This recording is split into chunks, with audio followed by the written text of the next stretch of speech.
So I have the distinct pleasure today of co-hosting today's webinar seminar with Jim Martin and Maria Bagriy. I'm sure I didn't get that right. I apologize. And Oksana Bayer. And we also have the distinct pleasure of having Bruce Crow with us today. And so I'm just going to jump in. And Oleh couldn't make it. And so he's traveling. So safe travels to Oleh, but we'll miss him. But today is going to be like all of our other seminars. We're going to just have a few introductory slides to get things moving. And then please, everyone, just raise your hand and hopefully everyone will get an opportunity to share their experiences, to share their solutions to problems that are identified and we'll do it just like we've always done, hopefully in a very collegial and fun way. So today's topic is psychological health training during war, defining the problem. And of course, you'll see we really move beyond just the problem definition. Many of you, as we know, are fighting and having to come up with solutions. So you're not necessarily just waiting for the problem. So let's just have the next slide. So one of the things that, having been in this space for over 40 years now, I'm kind of dating myself, is we always try to provide solutions sometimes before we fully understand the problem we're trying to solve. And so these are just some of the caveats that I think are important, that Jim thinks are important, that Oleh thinks that are important, that, oftentimes the best solution to a problem is not clearly defined. And the so-called obvious solution doesn't actually solve the real problem. So oftentimes we'll say, well, here's what we need to do. It's kind of like what I call pub solutions. So you're in the bar, you're in the pub, drinking, half drunk, and you can solve all the world's problems. But oftentimes when we do that, we haven't really solved the problem. And sometimes, and this is another point, that by solving one problem, you create lots of other problems that you hadn't seen. And so there's also this saying that you don't want to make the solution you or the cure worse than the disease. So you don't want to make things worse. So sometimes we actually, when we solve a problem, we're actually just solving symptoms of the problem, and we're not actually solving the underlying problem. So that's really important. Sometimes solving a problem, as I said, can create more problems that are actually worse than the problem you were solving.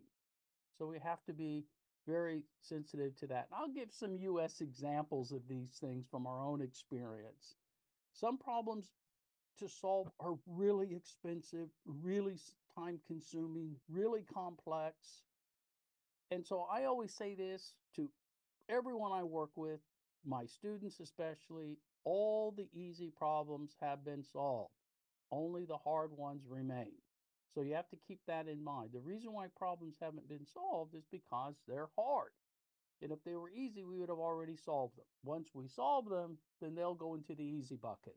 So, just always keep in mind, why hasn't this problem been solved already? I always start there. Why hasn't this been solved already? This solution seems so straightforward. What am I missing?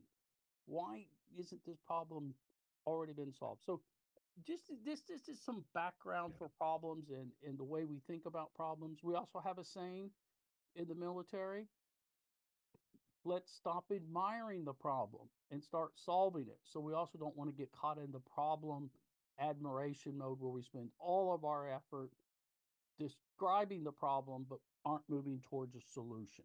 So my old boss, when I was in the military, always would say that: let's stop admiring the problem. Let's start looking for solutions. So next slide.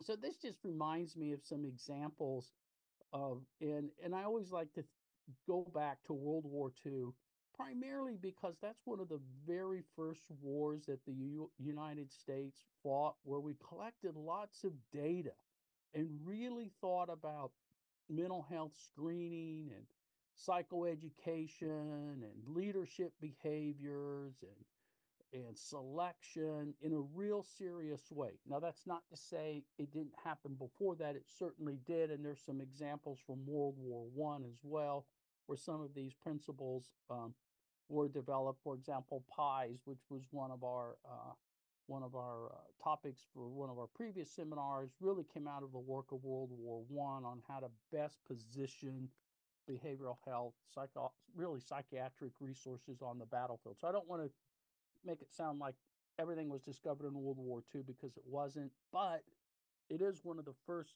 wars where the U.S. collected hundreds of thousands of surveys. They interviewed soldiers and Marines. Keeping in mind the United States Air Force was at that time still part of the Army, so they were still technically soldiers or airmen or pilots. And one of the things that we did during World War II is, the United States wanted this mentally and physically healthy force. So, so what did they do to make sure they were mentally and physically fit? Well, from a physical fitness perspective, they did a huge physical evaluation. And oh, by the way, that's where the U.S. discovered that one third of all eligible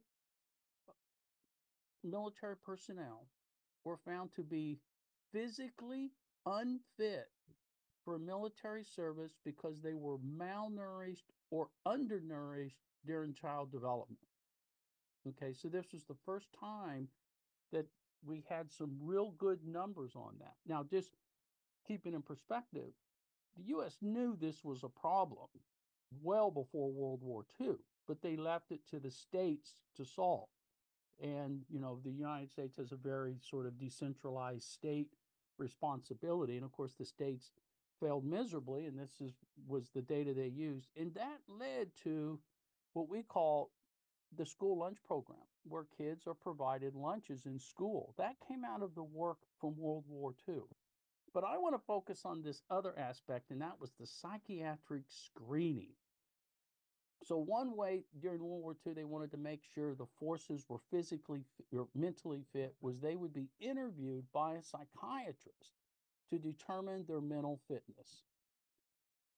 This resulted in hundreds of thousands of soldiers or potential sailors being disqualified for military service, but who were physically fit. So they had passed that earlier screening, and they weren't disqualified because of their physical ability. They were disqualified because of their mental health or their psychological health. Now, because of this screening process, hundreds of thousands of otherwise physically fit men were disqualified from military service. And many people don't realize this, but during World War II, there was a massive manpower shortage because this was this global war. The United States was trying to build up 200 combat divisions. Okay, we never got to 200. We barely got to 100. And so what they did is they stopped these psychiatric screens because it was basically wasting manpower. And so everybody went, and there was some interesting data that came out of that. And we talked about some of these issues last 2 weeks ago, where they followed these individuals who were both, quote, mentally or psychiatrically unfit, and to say, well, how did they do? How did they do? And what they basically showed is that if you rotated units out, that they performed fine. And of course, we also know PIES was implemented.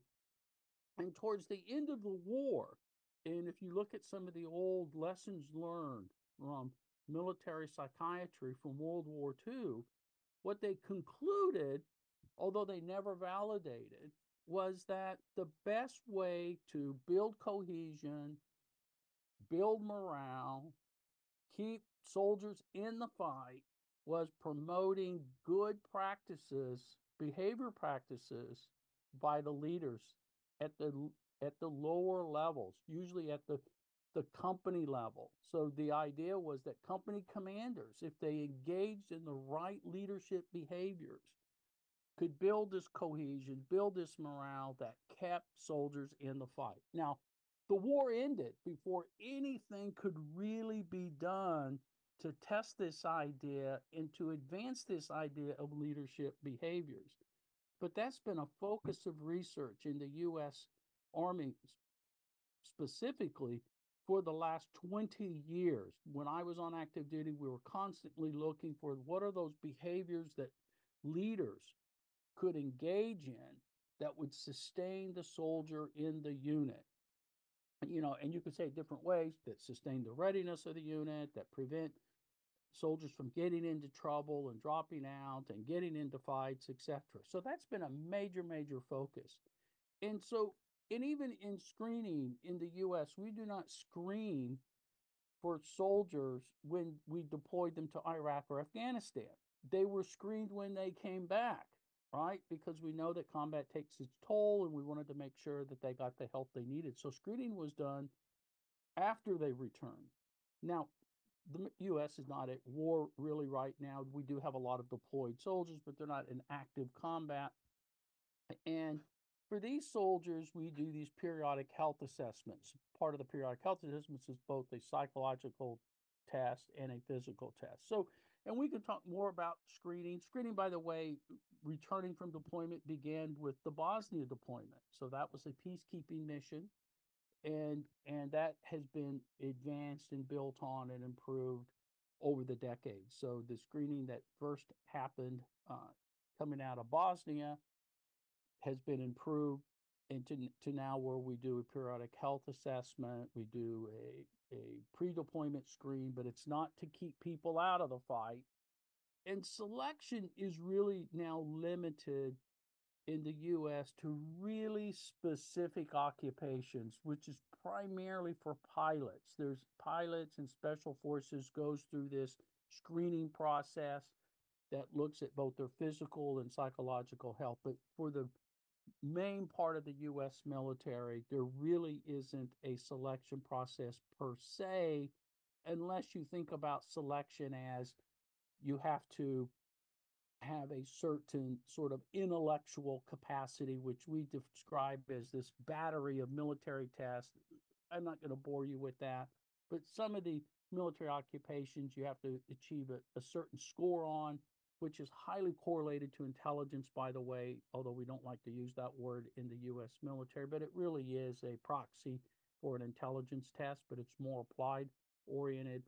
And usually those are reserved for really highly technical skills like the medical profession, the information technology, language proficiency, things like that. There is a selection process because we're talking about a much smaller number of individuals. So when you got to get down from 100,000 to 100, then it's okay if some people may have been able to perform okay and not. And I just want to end with one other thing. One of the things we also did during the Iraq and Afghanistan wars, because we never had a conscription during those wars, it was an all volunteer military, is they started lowering the standards to enter the military. And so some of the soldiers would have a criminal record and what we would call a felony in the United States. And they started waiving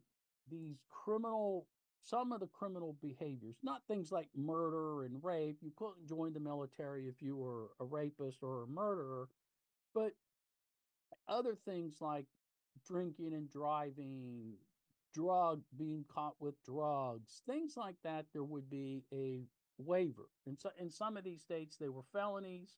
In other states, they weren't felonies. And the idea was to waive those felonies for the states where they were sort of to level the playing field. Now, a lot of people said, oh, we've lowered the standards, and that's what's causing all of these behavioral health problems. Well, there has been a few studies looking at those soldiers who joined the Army, who received a felony waiver, and those who didn't. And it turns out the data is mixed. So soldiers as a group, now this is not at the individual level, this is the group level. At the group level, soldiers who received a felony waiver performed better in combat than those who didn't. They were more likely to get promotions. They were more likely to get a medal for valor, for bravery in combat, and they also got faster promotions. Okay. However, on the flip side, for those felony waivers, they were more likely to get in trouble for alcohol and substance use. So you could think about that as kind of relapses. So if you had a drinking and drug problem before you joined the military, while you performed the combat mission as a group better, there tended to be relapses. So it's mixed. And I think overall one could conclude that the felony waivers really didn't lower combat readiness. It increased it, but in some areas it increased challenges that leaders had to manage with the drug use and substance use. Now, that's not everyone who got a felony conviction relapsed. It's just that they relapsed at a higher rate than those who didn't. Okay, or so keep that in mind. And I'm happy, by the way, to share any of these references. So I'm going to talk. Jim, did you want to add anything to the U.S. experiences on screening or selection or psychoeducation? Um, Let me, I think you've covered them well. And as I mentioned earlier, I have some construction going on in my home, so there may be some noises. But the one thing I do want to circle back to is the importance of understanding the problem that one is trying to address. And, I think as Kyle has highlighted, the more you can understand the nature of that problem, the more likely you're going to be able to look towards solutions. We also recognize, Kyle and I have talked about this before, that sometimes it would appear that the necessary resources or the time to address the problem aren't present because of the nature of the challenge. And that means you have to begin thinking differently, potentially, about the nature of the problem and how one can, if you will, circumvent it or find new and unique approaches to addressing it. So we do recognize the constrained nature of the current war in Ukraine as one of the big manpower challenges that you have. So I'll stop there, Carl.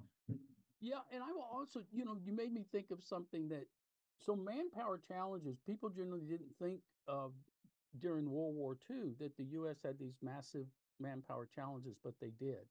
And one of them was caused by psychiatric screening that disqualified a lot of physically able folks. It was also during World War II, really for the first time, that nearly 1.5 million women joined the military in an organized way. So, with the Women's Army Corps and the Navy's WAVE program, it allowed women to join the military. Now, women were allowed to join the military not because men were open minded and gender equality, quite the opposite. Women were allowed to join the military because it freed up these rear area jobs that men were doing so that men could be in divisions. So keep in mind there are other policies that were in place also to address this manpower shortage. It wasn't just focused on, ending psychiatric waivers, but it was also allowing women to serve. And it's estimated in the U.S. Army alone that the Women's Army Corps freed up enough men to field 10 Army divisions by allowing the women to join the military. So these are just other examples. Like if the problem is manpower, you got to think about it really broadly. Don't just think literally men, right? You got to think about it in terms of who can serve where the best. Now, there wasn't a real selection, but they did identify key jobs in the rear area that women could do. Like they could be the typist in the typing pool, they could be drivers, they could be mechanics, things like this. So these were not selection per se. They were just saying women will do the non-combat jobs. And it's only recently in the last decade that all military occupations are open to women. So this caused it's a process by which they did that. Okay, so thank you, Jim. So let's go to the very last slide. And I've already talked way more than I had planned, so I apologize for that. So these are just questions for us to think about, and Jim has already mentioned them. So what are the psychological health readiness problems facing the Ukrainian military today? Uh, what problems will psychological health training solve? So not every psychological health problem is a psychological, it's not a training problem. Some of it's leadership problems. Some of it could be policy and doctrine. Some of it could be organization. So, we got to think sort of broadly when we think about solutions. What will the psychological health training achieve? So, if the solution is we think training is a solution, what will that training actually achieve? You could ask this question a lot of different ways. How will things be different before the training than after the training? And then what amount of the problem is tolerable, right? Because training isn't going to solve 100% of anything. There's still going to be a problem left over, hopefully a smaller problem. What amount is acceptable? What amount is acceptable? What are the possible causes of the psychological problem? This gets at the underlying cause that Jim really emphasized. Will the training address the causes or the effects? Are we treating symptoms or are we treating underlying causes? What's the purpose of the training? And as you know from our battle mind training, we spend a lot of time studying soldiers to really figure out what were the challenges that they were facing, and then structured the training specifically targeted on the major problems they were facing, not all the problems, but the major problems. And then this is a really important one. What evidence exists that training will be effective? Is there any evidence that the training will help with this problem? I think I mentioned when we developed our battle mind training, the belief in the field from psychiatry to psychology to social worker is psychoeducation doesn't solve mental health issues. Can't prevent them, can't solve them, it's not relevant. But we have to do the research. Does the training address root causes or symptoms? I mentioned that. And then again, keep in mind all the possible solutions. When you've identified the problem, think all the possible solutions. In the military, U.S. military does this in a very, very structured way. And I had a bunch of slides in here that were, I thought, too American-centric. But if those who are interested, we can share the material where the U.S. military is very systematic about solving problems. And in fact, we don't even talk about it solving problems. We talk about it in terms of delivering capabilities. So you can see the language matters at the end of the day.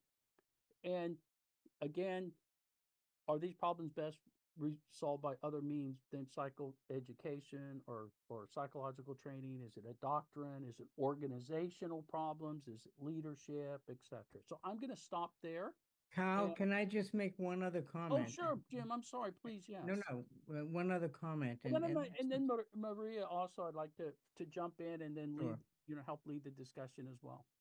One other problem we often face is we have so much time, energy, and effort devoted to the way we are approaching an issue that we're resistant to change. So even if things are not working well, again, we keep, in a sense, digging in that same hole because we have all this commitment to it. We've done all this training, et cetera, So adopting new ideas sometimes get resisted, especially by leadership. So I'll stop with that. Maria, please.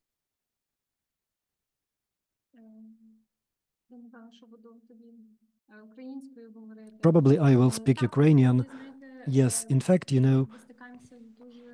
we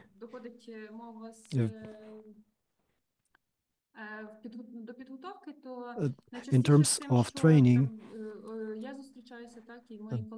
the most frequent things that we are seeing and our school staff are seeing, Carl and Jane, you mentioned leadership and command staff. One of the key points is that most people in the leadership especially the senior ones, senior officers, they don't understand the importance of mental health training, psychological training.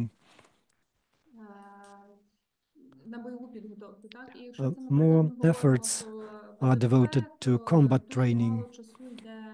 If we are talking about mental health training, we don't spend a lot of time on that, like 35 days for a staff member and up to 40 days for a sergeant. So we don't devote enough time to that.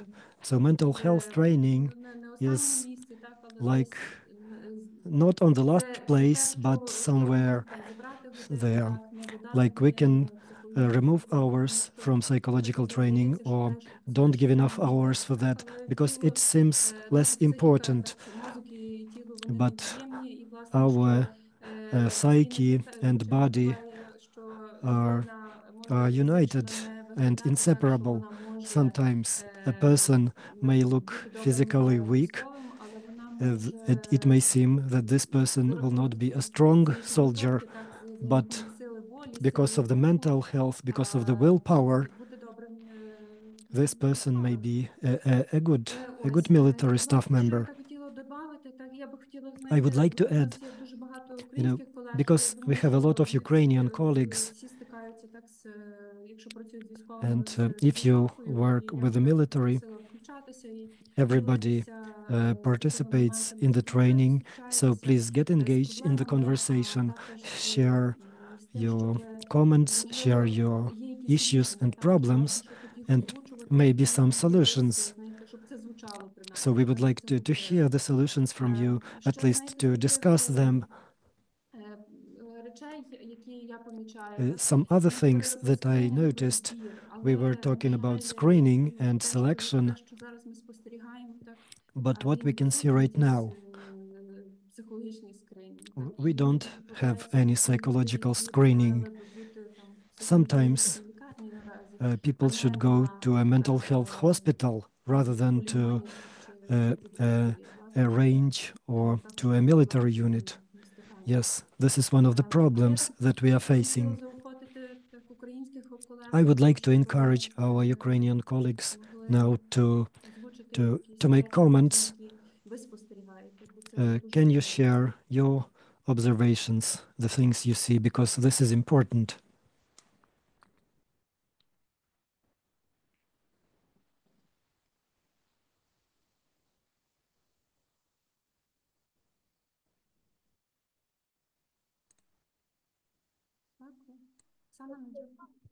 Yes, Oksana, please. Вітаю всіх колеги. Greetings, dear colleagues. Додати до того, що I would like to add a few words взагалі не виділяється у багатьох, тому in що приходять люди на передову. very often we don't have mental health training at all. So people coming to the front line and we ask them, have any psychologists been working with you? And they don't even know what they should have done. They don't know any elementary things. They don't know their possible reactions and how to behave.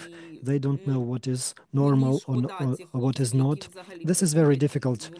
And I feel empathy for these boys because they can be very scared sometimes and they don't know how to cope. And the leadership believes that psychological service is somewhere in the back. They have the lowest priority.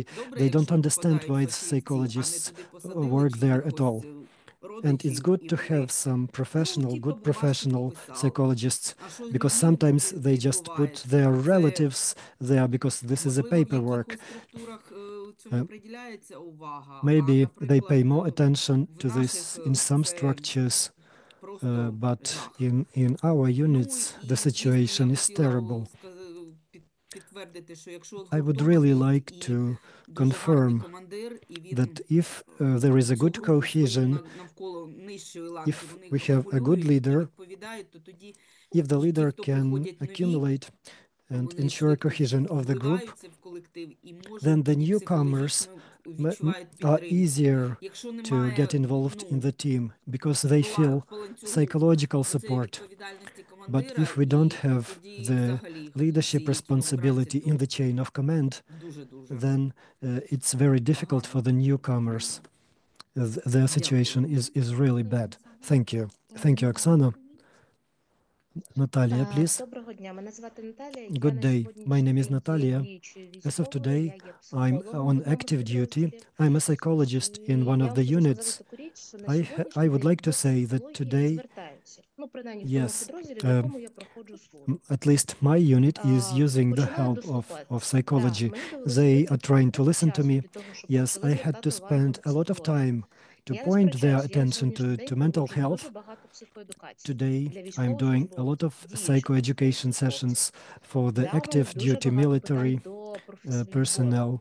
тих I have a lot військовослужбовців, of які на сьогоднішній день questions to the приходять. professional До selection психологічного of відбору, the тому staff що деякі members люди, ну, на мою and особисту to the думку, mental health screening. вони, Because не in my мають personal можливості opinion, some of them психологічно і морально служити. don't have, Бо деякі they підрозділи на shouldn't be сьогоднішній serving день in the army from the point of view of в них psychology відправляють and morals, військовослужбовців за остаточним принципом. because some of На the тобі, Боже, що собі military нагоджено. members are І sent тут to the психологи units according працюють to з the ними, residual навчають. principles, Тому and говорити psychologists про will те, що have на to work with сьогоднішній день до them and психології не train them. звертаються, це, ну, там, сугубо від підрозділу до підрозділу.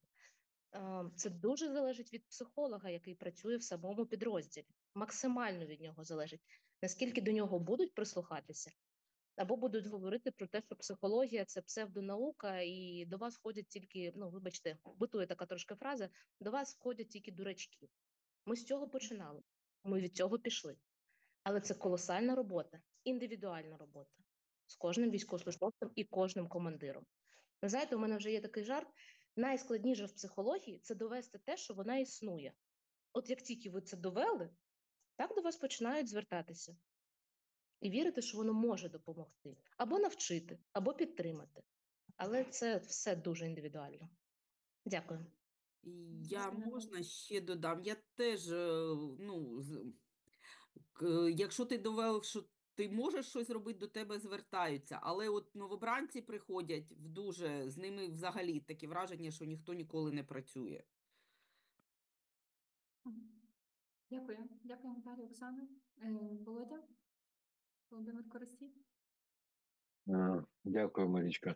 Я розумію, що кожен із нас бачить якусь свою картину світу, свою бульбашку, і це добре, що ми обмінюємося цим досвідом. Моє бачення як людини цивільної, психіатра, базується на тому. Мікрофон.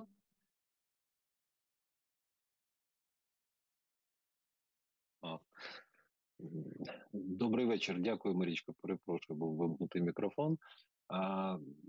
Ми обмінюємося досвідом. У кожного бачення картини відповідне тому, де ми працюємо, чим займаємося. Я психіатр і як психолог маю досвід співпраці з мобільними групами Українського центру військового лідерства. То нам в цьому сенсі пощастило, бо ця робота була там, де було сприяння командирів, де була з самого початку бажання і лояльність запровадження в моменті якихось навчання психологічного. Але попри те, що є багато труднощів і прогалин, я би коротко сконцентрувався саме на тих місцях, де може бути покращення і в чому воно може бути. Перше, на етапі базової підготовки вбачаю, що там так дуже обмежений час, але фактично на цьому етапі психологічна підготовка інтегрована в бойову підготовку, і тут основний психолог – це власне командири і сержанти, які займаються бойовою підготовкою і мають психологічно правильно її вибудовувати. Тому основна робота насправді з ними. І в цьому є прогалина, що багато командирів, які зараз знаходяться на середньому і вищому рівні, вони вийшли ще там з школи пострадянської і пострадянської, тому там мова йшла не про психологічну підготовку, а про політроботу ідеологічну. Тому, звісно, буває так, що сприяння зверху немає, і нам важко знизу, оскільки ми не працювали з особовим складом, подолати цей супротив. Тим не менш, перше, це підготовка сержантів і офіцерів, які, власне, проводять бойову підготовку новобранців і інтеграція туди елементів військової психології. І, можливо, пряма робота тут психологів або техніків з поведінкового психічного здоров'я. Це, власне, базові навички контролю бойового стресу, які необхідні особовому складу. Друге, це те, що далі і має значення ще й, мабуть, до мобілізації, під час і пізніше. Це те, про що говорили колеги, це психоедукація, підготовка людини до того, з якими проявами, власне, наслідків бойового стресу вона може стикнутися, і це знання, і що з цим робити, дуже полегшує потім, зменшує наслідки, полегшує роботу, власне, вже клінічних психологів і медиків на етапі, коли мова йде про розлади. І третє, це про те, що так, внаслідок дефіциту... Володимир, почекайте, будь ласка, Володимир, вибачте, у нас щось з перекладом, що не чути англійський переклад. Колеги-перекладачі, будь ласка, я вже бачу, що Оксана прийшла. Чи все окей з налаштуваннями? Можливо, давайте перевіримо, тому що наші американські колеги не можуть слідувати за тим, що відбувається. Erin, is everything okay with interpreters? Because as far as I understand, we don't have English translation at the moment. Yes, I was looking. I see both are set and ready. I was hearing English translation, but it did end a few moments ago. I'm no longer hearing English. So what should we do about that? I just want to confirm your interpreters have been using channels as normal, and everyone is set as normal. So I'm not entirely sure where that's coming up, but I wanted to check in. English closed captions are still working. Wonderful. Okay. I just wasn't hearing the audio and wanted to ensure have your interpreters communicated directly with you? No, I have read it from Kyle and then from you as well, that we don't have English translation. Yeah, Shall we try now? Maybe something has changed. No? Yeah, while they're trying to get the English translation back online, please everyone continue the discussion. I can't figure it out, but please all continue and share your experiences. Володимире, вибачте, будь ласка, що прямо перервала вас всередині думки. А що у нас з рішенням? У нас є переклад з англійської на українську, але немає з української на англійську? Так, видається, що так. У нас в один бік працює переклад, а в інший ні. Добре, тоді, може, є сенс, поки воно налагодиться, я можу перейти на англійську, і тоді воно так працювати. А тоді наші українські слухачі вас не розумітимуть. Також шкода. То там теж нема перекладу, так? Ну, от в один бік є, а в інший немає. Ну, в який? Є з англійської на українську. Це працює. А навпаки не українські слухачі можуть перемкнутися на український переклад і почути переклад. От така техніка. Ну, давайте спробуємо, правда. Колеги, якщо є така можливість, зараз переходьте, всі будемо слухати тоді переклад з англійської на українську. Це просто ми перевантажуємо одного з синхроністів, розумієте, це важко, що повністю весь потік одна людина перекладає. Я зрозумів, це може бути тимчасове рішення, поки я буду говорити, можливо, за цей час вирішиться технічне питання. Erin, we can try... Okay, go ahead, yeah. So let me to summarize in English what I said before, and I hope our colleagues Ukrainian colleagues could listen the translation from English to Ukrainian, and our colleagues in English will be here native. 3 main points. First is this is a preparing of new soldiers. I mean that in this case, main psychological training and support is the military training, and we need to prepare as military psychologists, sergeants and officers who provide this training. And in basic military course of training, our new soldiers need the basic skills of control of combat and operational stress, and also psychoeducation they should be prepared to some symptoms and clinical features of combat stress reactions.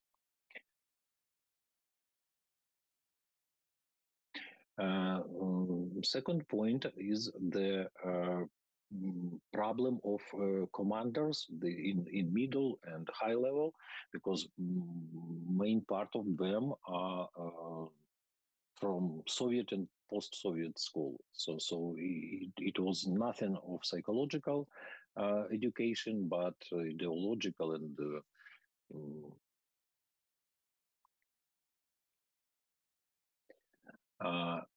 so this is a problem which I have no idea how to change it, only that we could more fast change the commanders for more young and more modern.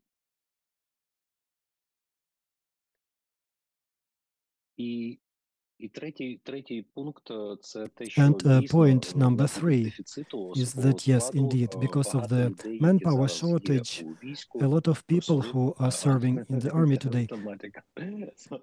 And then, third point, this is that many people in army now is the people who have a mental disorder. It could be a result of not very correct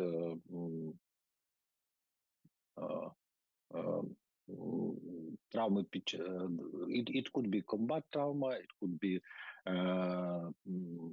absence of possibility of rotation, it could be a person who have mental disorders previously before deployment.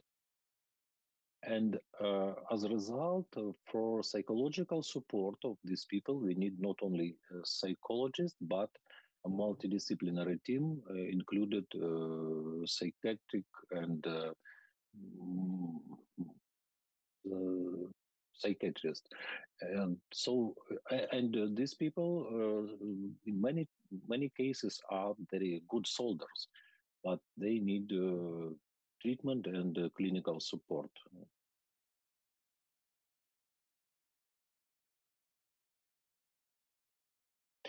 Дякую. Thank you. Thank you. Володя.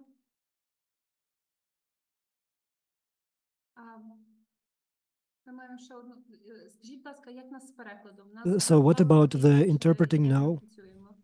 So how should we continue work? Carl, can you hear the... I can hear the interpreter. Sure, okay, good. We have, маємо дві ще підняті руки, Владеліна. So we still have two hands. Владеліна. Так, вітаю, колеги.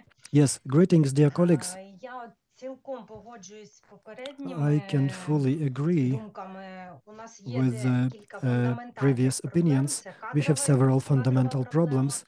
Але This ця is проблема, the вона не стоїть staffing там останній problem, рік. Ми з цим but зіштовхнулися it ще hasn't там been there for only 1 18-19 year. рік. Це було We have been facing this помітно, problem in the year але, 2014, грубо кажучи, 2015. з 16-го It до was visible, 22-го ми but from the year плили за 16 течією until і не 2022, we рішали were це just питання більш flowing along with the більш float, такому масштабному and плані. we were Ми not до цього не trying to готувались. Ми це resolve пришвидкали. this issue on І на on the сьогодні large дійсно scale. там So we have командири, missed this які мають problem.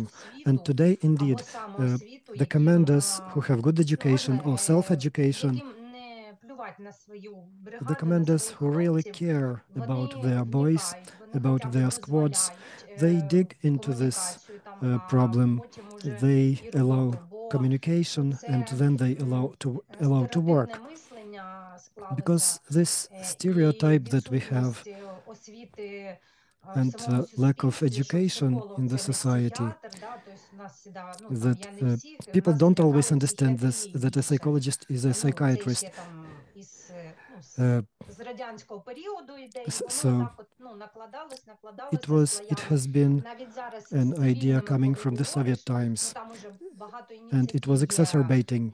So we have been having a lot of a lot of talks with the civilians. We have initiatives from the UNICEF, and younger people understand that they should go to a psychologist, to a counselor, but it's more difficult with the military stuff because they have their own situation, their situation may be more difficult, I will try to share my own experience. We had a small case for rehabilitation, and we asked the headquarters for a permission in one of the difficult areas. So we were waiting 3 weeks to get an approval from the headquarters, from the psychologist who was doing this. And then I understood that she is not interested. We were trying to get the boys for rehabilitation, to have some rest for 3-5 days, for us to do some work with them, and then they can go back. So sometimes people in the headquarters on the second line, they are not interested in our work. However, I made a conclusion for myself that I'm not going to stop on this. I will follow, I will visit other brigades and ask them if people are ready to work, then we get involved. And we are moving slowly but steadily forward, because military people, they have this word of mouth. Like 1 year ago, one of the boys was taken to the hospital, and he was so he was getting treated. So he changed his unit, but then he said that he needs to go to the medical for a medical psychological checkup before going to a combat position. So this was the first time I saw it, and I think that so he moved to the Azov brigade, and I think that they are cool because they are doing systematic work with this. So if So if you see something which is out of order, just continue doing your best, and slowly, slowly it will get better. Today, we have much more psychologists than 8 years ago, and there is possibility that we will build our own model, our own system, because our situation is different from other countries. We all understand this, and we are trying to adapt this knowledge to our realities, because in the future there will be even more military to work with. We also will have to work with more civilians. Personally, I believe that those civilians who live in the areas close to the front should be treated in the same way as servicemen.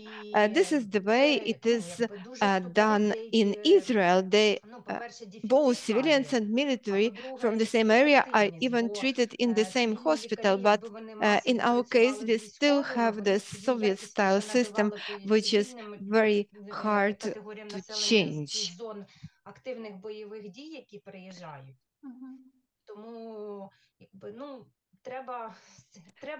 So it is important just to keep working, and probably somehow we will arrive at our own model. And we also should involve our colleagues for different training courses so that people keep learning.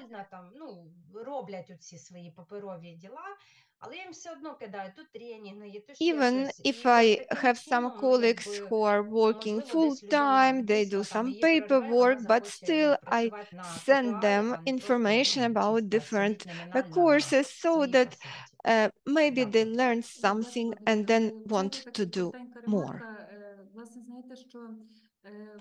Thank you very much. I would like to comment to this idea that psychologists should just keep working at sometimes somehow it will work out. I would like to add to this that we should also work with the commanders. It is very important, and we should and our idea of importance of psychological support should become contagious to them. Sure, you can't even enter a military unit without the commander's permit to provide consultation for some of his subordinates. You can do your work only through commanders.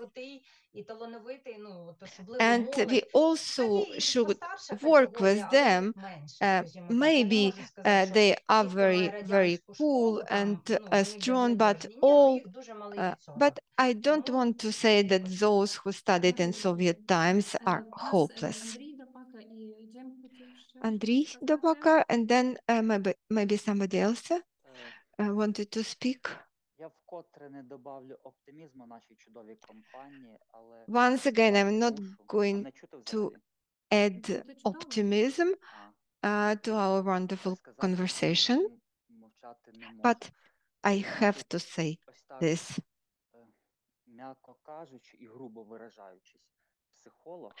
So what I wanted to say, a psychologist in the armed forces is a kind of alien body in the system.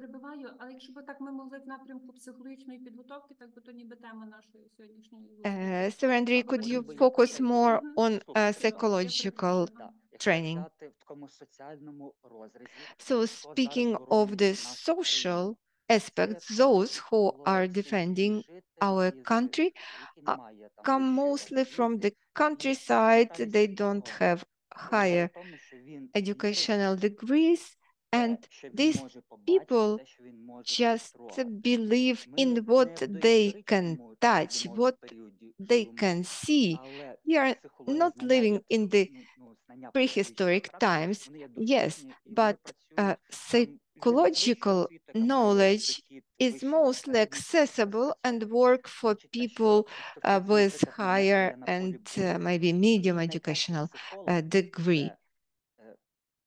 So, for instance, the best psychologist could be, for me, the artillery support, the companions who raise my combat spirit and who support me. I also agree with Volodymyr that psychologists can do their work only through commanders and through surgeons, because these are people who have the authority, who are leaders. It's hard to imagine that psychologists could work effectively, directly with servicemen. Because for the servicemen, they really trust and respect only their combat companions, not somebody from comes from outside. I never even said that I'm a psychologist. I was just saying that I am a teacher when I was in the situation like this, so that people don't think something negative about me. Take it away. Jim? Hi, let me make two comments about the discussion so far. The first is about the issue of commanders. And I'd like to just emphasize the importance of the energy and effort and time you make to engage with commanders, which means being present in opportunities where they're present. So commander staff meetings, other kinds of opportunities. In the U.S. military, we have put psychologists, social workers, psychiatrists in our units where they can have regular contact because they're part of the unit, and commanders see them as part of the unit. That takes time, it takes a lot of energy, but it means showing up, being present, becoming engaged. And I can't underscore greater the importance of that. The other comment I want to make is quite different, and it's an observation from not only this discussion, but prior discussions.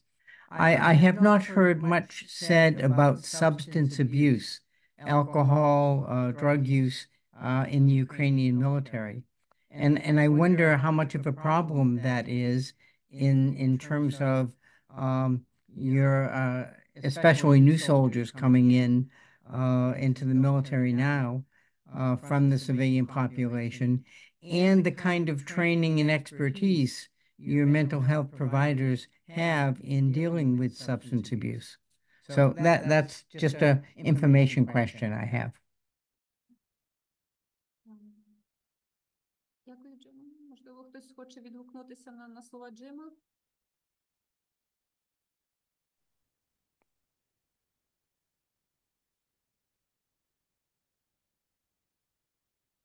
Anybody wants to answer James' question? Ось якраз у відповідь на це Hello, dear питання, яке colleagues. щойно прозвучало, я хочу In сказати, що response у to нас this є question, надто I'd велика like to різниця, say ніж родавий віск, наприклад.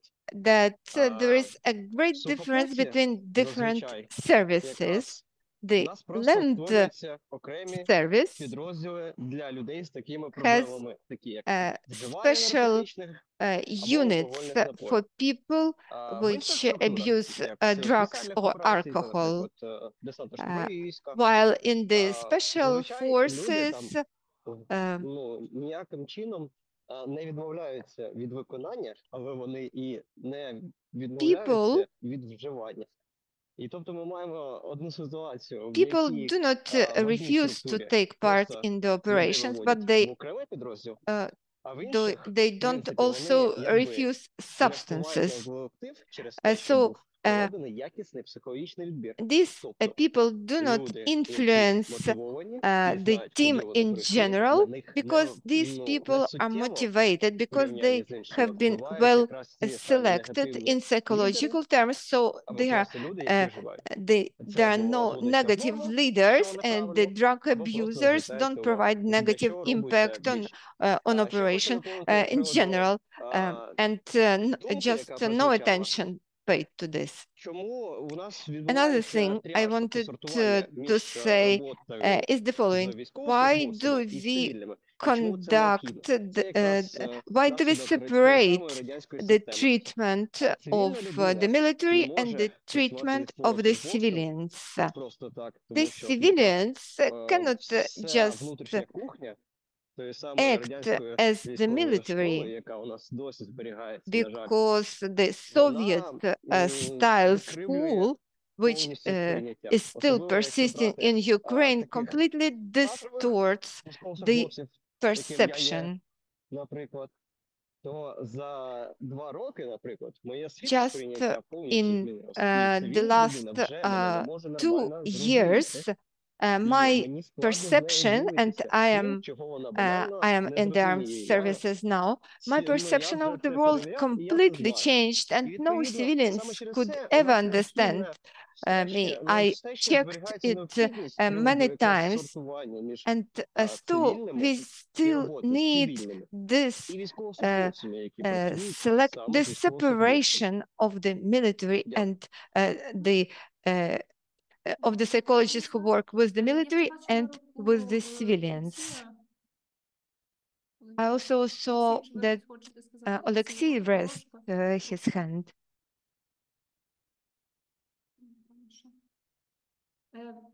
Стосовно, знаєте, таке я ще хотіла додати стосовно вживання I wanted to алкоголю, add так, something речовин.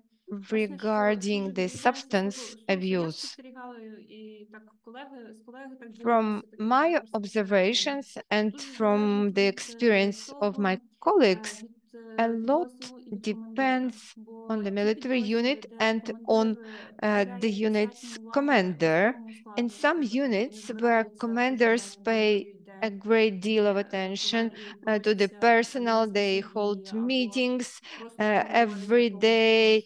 They dedicate time to talking through what happened during the day, to the analysis of situation. In such units, the level of substance abuse is much lower. Там, де командир трохи цю свою роль, так знаєте, такого, як While достатньо in the доброго батька не other units where the commander doesn't perform this, so to say, role of a good father, the situation is different because the commander should become a kind of father for his soldiers, and in those units there is the substance abuse is quite broadly spread. Hello, dear colleagues. As regards the substance abuse, which is an acute issue for the armed forces, інших психологічних проблем або навпаки психологічної готовності. Залежить від культури підрозділу. Те, що казала, в принципі, you know, the military unit's culture defines the attitude to substance abuse and to psychological readiness in general. If there is military leaders, military customs, there is some reference to historic traditions, then this atmosphere naturally creates the boundaries, the margins of good behavior, and creates preconditions for the good psychological health of the servicemen. And some commanders do it just intuitively, and they create these person-oriented units. And in those units, there is very little drug abuse, or at least it is under good control.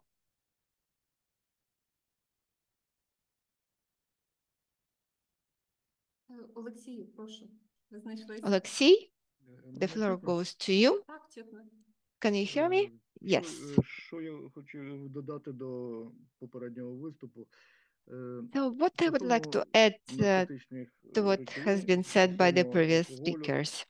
As regards alcohol and substance abuse, переводяться в частини, які тут близько Києва, там, в тилу. І вони many soldiers get transferred to the units in the rear, and when they are moved from the front to the rear, they are getting crazy. And a psychologist who didn't take part in the combat actions is not perceived as an adequate person for conversation. There is no interaction and whatsoever. Well, it's not that there is no respect, there is respect, but people just don't feel like talking to these psychologists who have not been to the front. So what can we do to help people avoid drug abuse? We as psychologists can do nothing in this case because we are not seeing as somebody who understands this. And I saw that many psychologists, even well qualified, they are not accepted by these servicemen. So in the units where there are some servicemen that has been transferred from the front, only psychologists which have some combat experience should be involved. Otherwise, people just don't accept them, and don't ask for their support, no matter how well qualified these psychologists are. There is this issue. Thank you, Alexei. I would probably agree with your point of view, but I know that among us there are many psychologists who are well accepted by the servicemen, even though they haven't been to the front. So the experience could be different in different situations. Just one thing to add. Psychologists quite often have to work after the train has already departed. Something has already happened, and we are trying to catch up. For instance, some people in some of our units were sent to the front, including the new recruits. Намагалися там ухилитися через ВЛК, через якісь хвороби. Ну, всім страшно.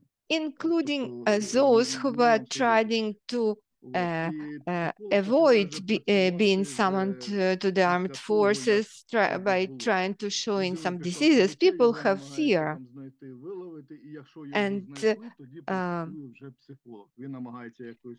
And then when these people already have psychological breakdowns, psychological problems, only then the psychologist starts working with these people, but it's too late because that person has already created some havoc in the unit, and there is the chain reaction on the way.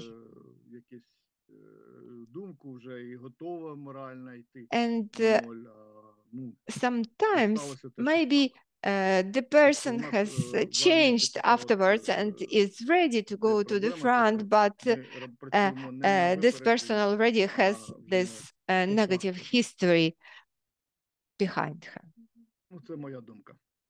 This is my personal opinion. Thank you. Andrew. Good evening, dear colleagues. I would like to get back to the topic of training and preparation and to the problem that mental health training is more concentrated on the shock reactions like recovery. It's not always done in the proper way, but this is not the main point. So we are concentrating on the shock reactions, and by and large, we don't have a lot of those in 2.5 years. So what can we do when people get exhausted, when this is a chronic exhaustion, when the fatigue is accumulating, when there are certain things like, well, when the psychological resilience is deteriorating, and when we have losses. We are not preparing people for that during the basic training. I understand that they don't have enough time, but anyway, maybe it would be possible to combine the training to touch upon these issues as well. This is important, in my opinion. This is more like a question to Carl and Jim. So how this battle mind training, in the battle mind training, or how is it taken into account in your battle mind training or in other types of trainings? Thank you. Jim, Carl, would you like to answer that? I can jump in, Jim, or you can go ahead, Carl. as well. When when we put together the battle mind training, like I've been following a lot of the comments in the chat, and I appreciate that you are at war. You have a mission. You have soldiers you're trying to keep in the fight. And asking for other things when you're working so hard is a big ask. So that's a really, really big ask. And I just want to just acknowledge how hard everyone is working to do the best that they can do. That is absolutely the focus that you should have. Absolutely the focus you should have. And at the same time, you're trying to improve what you're doing. And psychoeducation really is about doing things on a large scale that can have beneficial effects that makes everyone's job easier to do. Not easy to do, easier to do. And that's a really important distinction. And you will not solve every problem through psychoeducation. Some of the challenges that have just been mentioned in the last 40 minutes, 45 minutes, involve, I heard issues around organization. I heard issues around leadership. I heard issues around the culture, this distinction between did the soldiers come from the countryside or did they come from the city? We've had those conversations in the United States. This idea that, although the opposite, we had this idea that those who come from the city are least prepared than those who come from the countryside.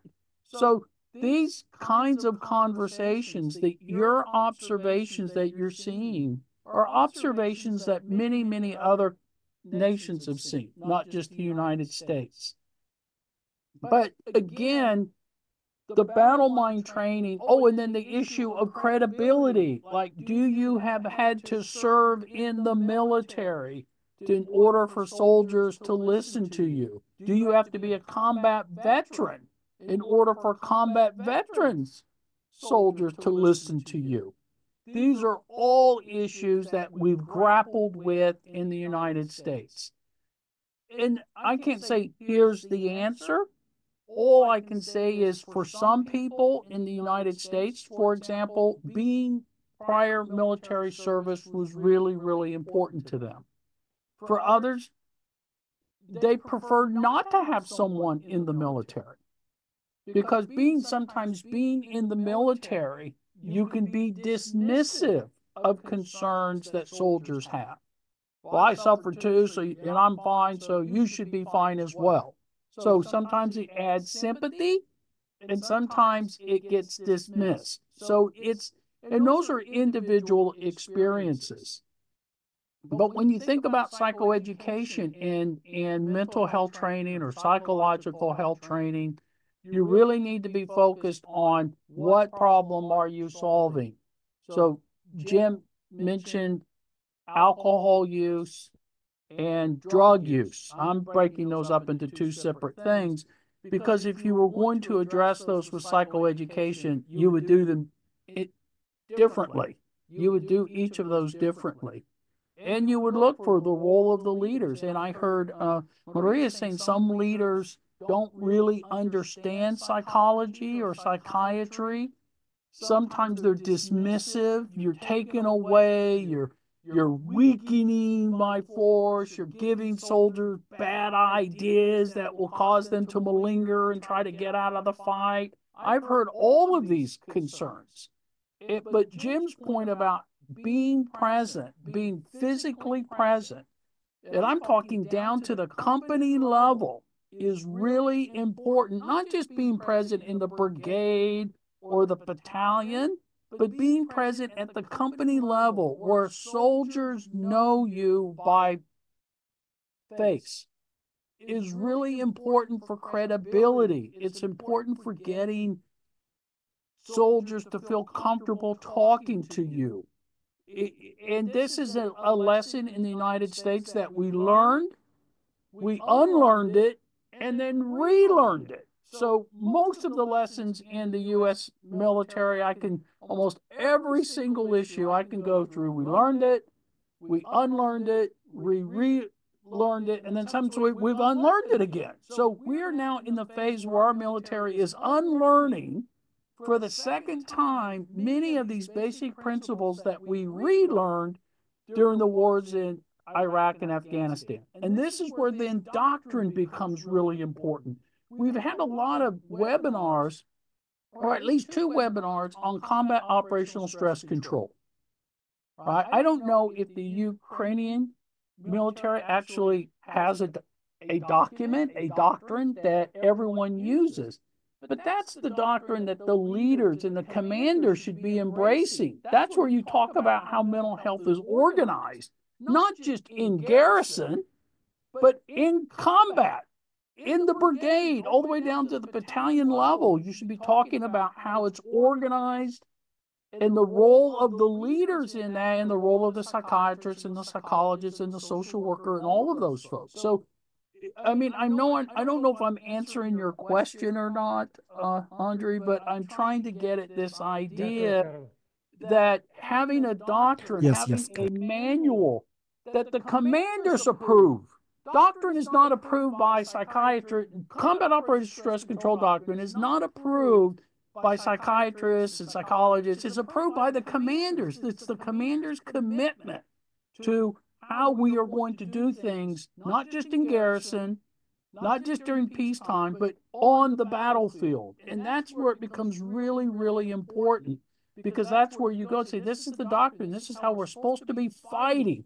This is how psychological support is provided to combat soldiers on the front line. This is how we do it in the Ukrainian military. And it will be different from nation to nation. I think many of you know Oleh's not here, but he's part of the NATO working group that's constantly updating how NATO fights from a psychological health perspective. They're called STANEG, Standing Operating. I can't remember the acronym, but it's a NATO manual, and they're revising it now. And it can be a blueprint for how the Ukrainian can do it. We can talk about that in another webinar if we want to. But one of the things is it's getting the doctrine, getting the organization, getting the skills. And in that doctrine is where you'll talk about screening, you'll talk about selection, you'll talk about psychoeducation, where it occurs, who delivers the training. And then the training will constantly be updated as you learn new things. We, in the U.S. military, we have separate doctrine for substance and alcohol use. So that's not in the combat operational stress control doctrine. That's in another doctrine. That's not the point. The point is you want to write it all down and figure out how you want it all to work together. But that can't be written and done by people who are 24/7 supporting folks on the front line. That should be being done by people in the academies and in the schoolhouses.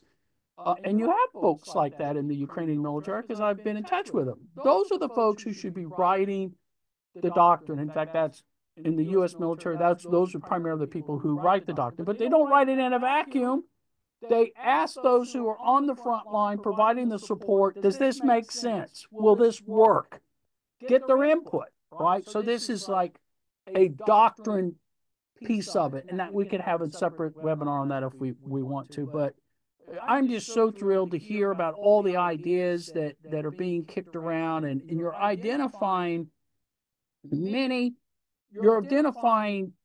levels of where the problem lies. And this is where you want all of that working together. Okay, I'm going to shut up now because I see lots of hands raised, and I really enjoy listening to what you all think. Jim, did you want to add anything? Kyle, let me make one comment, because I'm going to have to leave in a moment, and that's to reinforce what you said at the beginning. Kyle and I recognize you're at war, and you have great demands and limited resources. And this circles back to where Kyle began with the PowerPoint slides at the beginning. And that's the importance of really defining and understanding whatever problem you're trying to address, and the importance of your ability to prioritize and to use one another as sources of information and support. That's one of the reasons that I think these seminars and these discussions are so important, because it is an opportunity for all of you to share and to support one another. So again, my respect and my support for what you're trying to do.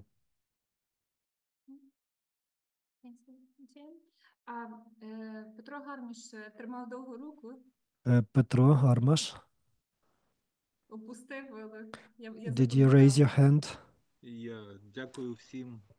Thanks to everybody. I'm happy to see everybody, people I didn't see for a long time, Oksana, Andriy, and others.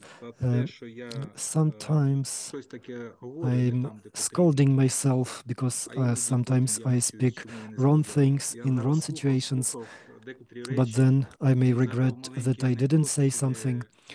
I remembered a funny story when a person gets back home from an expensive restaurant in a Bentley car, and he stops at the crossroads at the traffic lights, and then a bum comes up to him and says, "Give me some money. I haven't been eating for 5 days."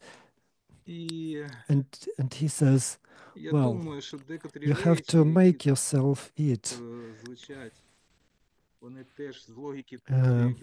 Well, and I think that some things that are said here, this is from a similar logic from when we say that you have to make yourself. Sometimes I have to look at the battalions who have only 15, 20 combat soldiers in the entire battalion. And Andriy raised a very important issue.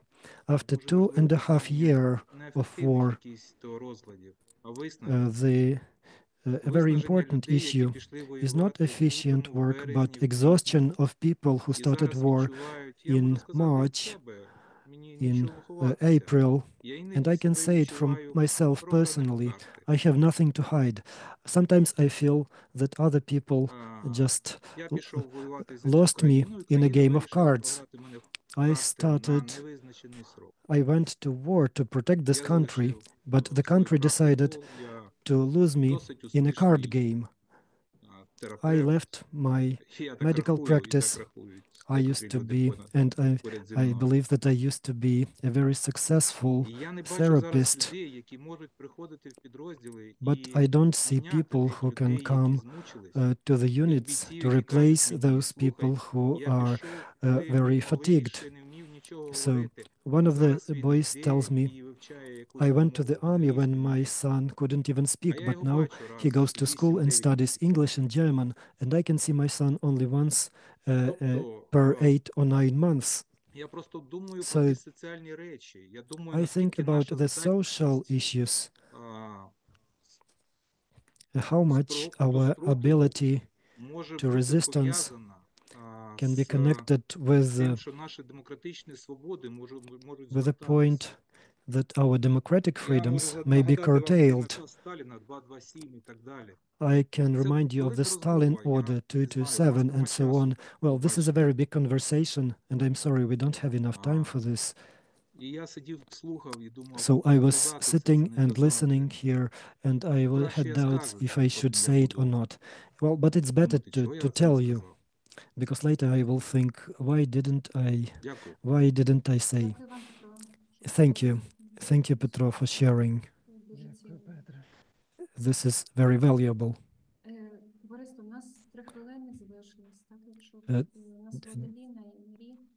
Dear participants, we have 3 minutes, and Marie and Vladilina. So please be brief. I will try to be brief.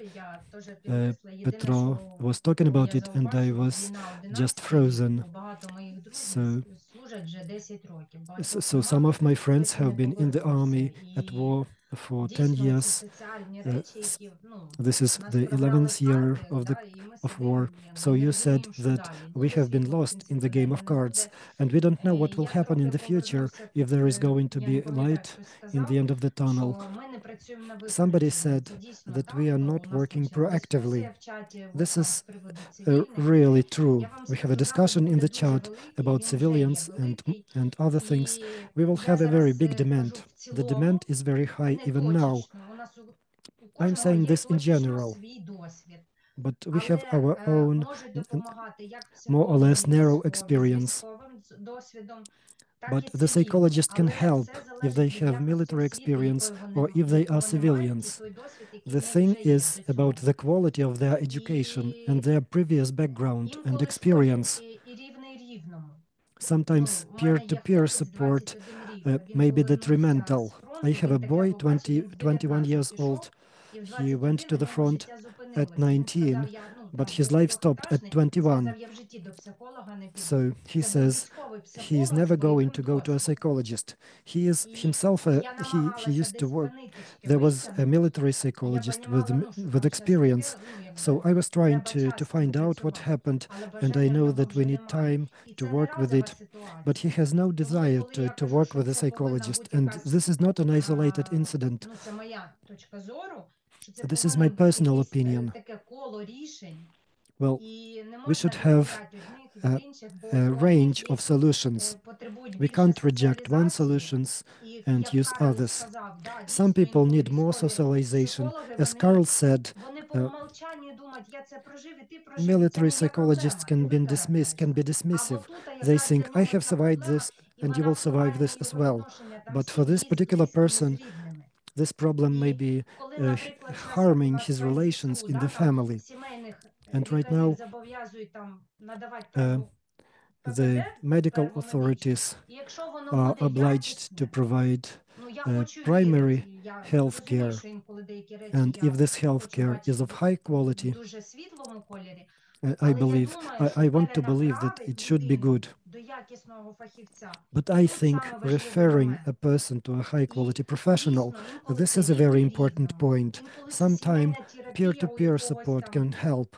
In other cases, family therapy from the civilian professional with military experience or without experience but with good practice, this is very important. Then we will be able to work proactively. But if we just act abruptly in the army style, it wouldn't work. We have to be flexible. And as far as I understand, some of the military are still in the active duty. I'm grateful to you for defending us for the service.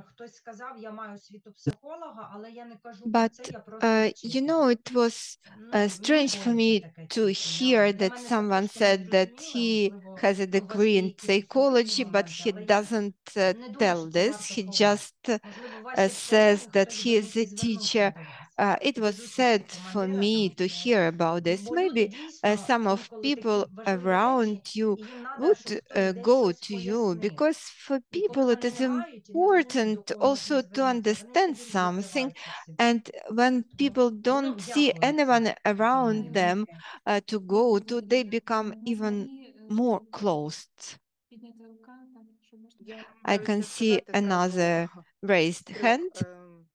Marie? I think the first stage is that psychologists work at the level of selection. Because there could be someone with someone schizophrenic, for instance, and they should be identified. So after the conscripts arrive and they are psychological and not ready at all, they just arrive to the military unit and they start drinking, and in this way they endanger other units around them. And it depends a lot on the commander. I am a clinical psychologist, but I was also visiting units as a paramedic because there were not enough paramedics, and I saw those units where out of 12, only one is actually shooting and defending others, while the other 12 are hiding and they don't even clean their teeth, they just drink. And sometimes people who work with these units, they just finished some military training, small military training at an institute, and that's it. And they don't know how to train these people. And this psychological preparation is so important that people know that somehow you can collect yourself very quickly when you need.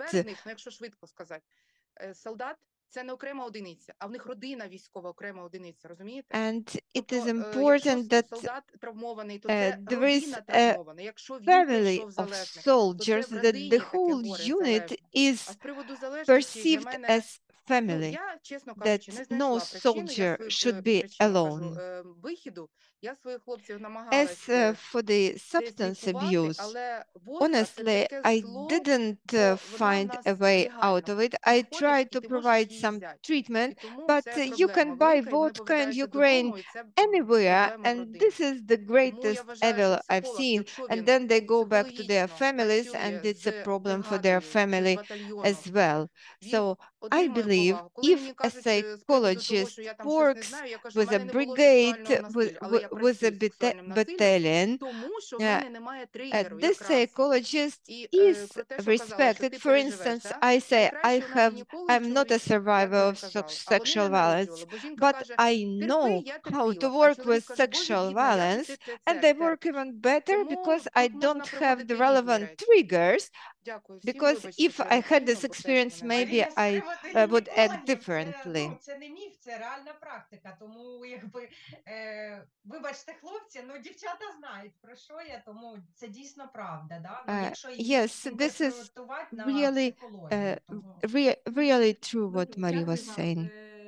Дякую, Марі, що висловилися так Thank емоційно, you, так, бо Marie, напевно, for ми sharing стараємося, так, і в кожного your тут сьогодні experience. It's кожного є okay свої that we історії, are telling і це мало so our stories in an emotional way because we have accumulated a lot of different feelings, and it is important also to have this space to speak out. Дуже всім вдячна. Марія, я вам дуже вдячна за I would модерацію. Це було like прекрасно. to Наскільки thank всім давали all of you, простір і dear час. colleagues. Дуже I would вдячна like нашим to перекладачам сьогодні. thank Попри те, що у нас були Maria складнощі.